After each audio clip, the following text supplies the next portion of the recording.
ایک دفعہ کا ذکر ہے کہ ایک ملک کا بادشاہ بہت ظالم تھا۔ وہ اپنے وزراء اور حکام سے ہر وقت عجیب و غریب فرمائشیں کرتا رہتا۔ اس کی عوام اور خاص طور پر اس کا وزیر بادشاہ سے بہت تنگ تھا۔ وہ وزیر ایک نیک دل، رحم دل اور عقل مند انسان تھا، جس کی وجہ سے اس ملک کے حالات کافی بہتر تھے۔ ایک دن بادشاہ سلامت کے دماغ میں بیٹھے بیٹھے ایک عجیب و غریب خواہش نے جنم لیا، جسے پایا تکمیل تک پہنچانے کے لیے بادشاہ نے اپنے وزیر کو طلب کر لیا۔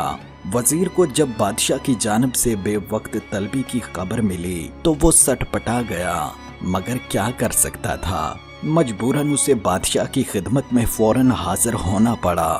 جب وہ وزیر بادشاہ سلامت کے پاس پہنچا تو بادشاہ نے اپنے وزیر کو حکم دیا کہ مجھے ایک ایسا محل بنا کر دو جس کی تعمیر اوپر سے نیچے کی طرف کی جائے، اور اگر تم 10 دن کے اندر یہ کام شروع نہ کر سکے تو جلاد کو کہہ کر میں تمہارا سر قلم کروا دوں گا۔ یہ عجیب و غریب اور حیران کن خواہش اور حکم سن کر وہ بیچارہ وزیر بہت پریشان ہوا۔ بادشاہ کا حکم سن کر ایک دفعہ تو اس کے پاؤں تلے سے زمین ہی نکل گئی۔ بہرحال جب وزیر پریشان حالی میں اپنے گھر پہنچا تو اس کا اداس اور مضطرب چہرہ دیکھ کر اس کی بیوی بھی پریشان ہوئی۔ بیوی کے اس تصفار پر وزیر نے ساری کہانی اپنی بیوی کو سنائی کہ کس طرح بادشاہ نے بیٹھے بٹھائے اسے ایک نئی مصیبت میں پھنسا دیا ہے۔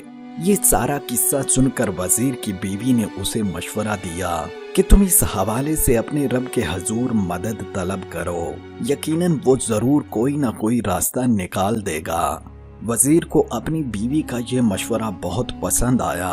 اس نے فوراً دل کی گہرائیوں سے اپنے رب کو یاد کیا اور دعا کی کہ وہ اسے اس مصیبت سے نکال دے۔ دعا مانگنے کے دوران ہی وزیر پر غنودگی طاری ہونے لگی اور پھر کچھ ہی دیر میں وہ نیند کی گہرائیوں میں پہنچ گیا۔ نیند کے دوران وہ وزیر کیا دیکھتا ہے کہ وہ ایک گھنے اور وسیع جنگل میں چلا جا رہا ہے کہ اچانک اسے راستے میں ایک چمکتی ہوئی چیز ملتی ہے۔ اسے اٹھا کر وہ بادشاہ سلامت کی خدمت میں پیش کرتا ہے، جسے پا کر بادشاہ بہت خوش ہوتا ہے اور اسے انعام و اکرام سے نوازتا ہے۔ پھر اچانک وزیر کی آنکھ کھل گئی تو اس نے فوراً اپنی بیوی کو بلایا اور اسے اپنا خواب سنایا۔ تو اس کی ذہین بیوی نے فوراً اسے مشورہ دیا کہ تم ابھی جنگل کی طرف چلے جاؤ، کیونکہ یہ ایک غیبی اشارہ ہے جس کی بنیاد پر تمہیں جنگل میں ضرور کوئی نہ کوئی مدد مل ہی جائے گی۔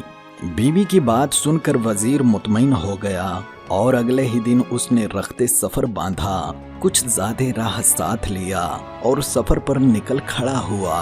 وہ اپنے جانور کے ہمراہ سفر کرتا رہا۔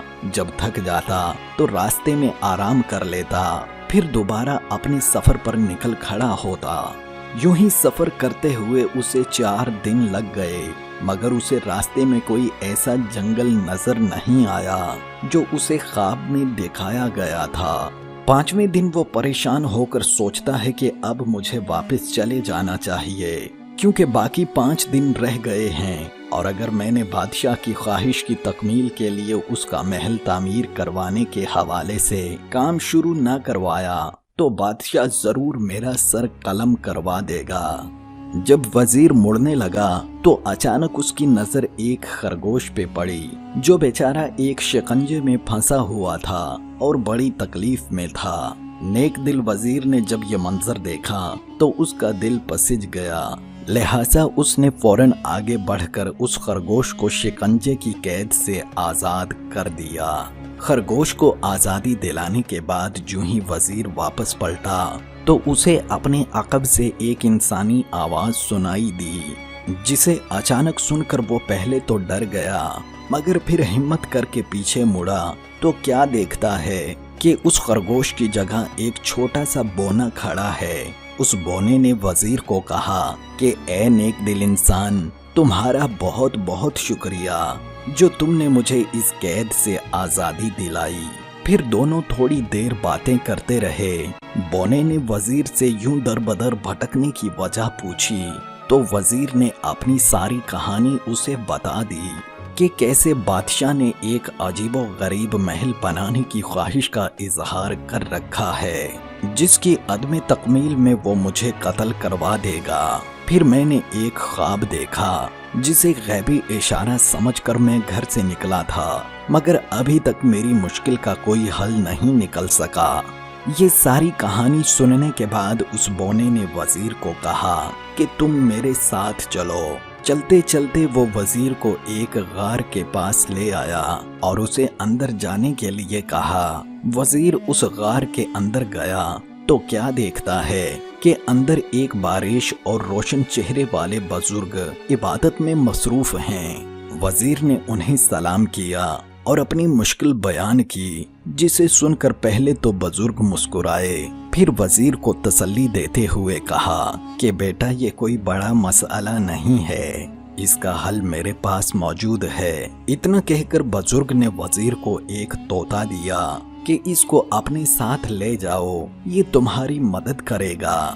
وزیر پہلے تو بڑا حیران ہوا کہ ایک طوطا کیسے میری مدد کر سکتا ہے، مگر پھر اسے ساتھ لے کر واپس اپنے گھر کی طرف چل پڑا۔ وزیر نے اپنے واپسی کے سفر کو زیادہ تیزی سے طے کیا تاکہ وہ جلد از جلد گھر پہنچ سکے۔ گھر جا کر وزیر نے اپنی بیوی کو سارا ماجرا سنایا تو وہ بھی بہت خوش ہوئی۔ اگلے دن وزیر بادشاہ کے محل گیا اور بادشاہ سلامت کو کہا آپ میرے ساتھ چلیں اور دیکھیں میں کیسے اوپر سے نیچے کی طرف محل تعمیر کرتا ہوں۔ پھر وزیر بادشاہ کو ایک کھلی جگہ لے آیا جہاں بادشاہ نے نیا محل بنانے کو کہا تھا۔ اس جگہ پر مزدور، مستری اور تعمیراتی سامان بکھرا پڑا تھا۔ وزیر نے بزرگ کے دیے ہوئے طوطے کو ہوا میں چھوڑا اور کہا چلو میاں مٹھو اب اپنا کام دکھاؤ۔ طوطا فوراً ہوا میں اڑا اور کافی اونچائی میں جا کر اس نے اوپر سے آوازیں لگانا شروع کر دیں کہ اینٹیں پکڑاؤ، اینٹیں پکڑاؤ۔ طوطے کی باتیں سن کر بادشاہ سلامت طیش میں آ گئے اور وزیر کو کہا کہ بھلا اتنی اونچائی پر کوئی اینٹیں کیسے پہنچا سکتا ہے۔ یہ سن کر وزیر نے احتراماً بادشاہ سلامت کی خدمت میں عرض کی کہ حضور اگر اتنی اونچائی پر اینٹیں نہیں پہنچائی جا سکتی تو محل کی اوپر سے نیچے تعمیر کیسے ممکن ہے؟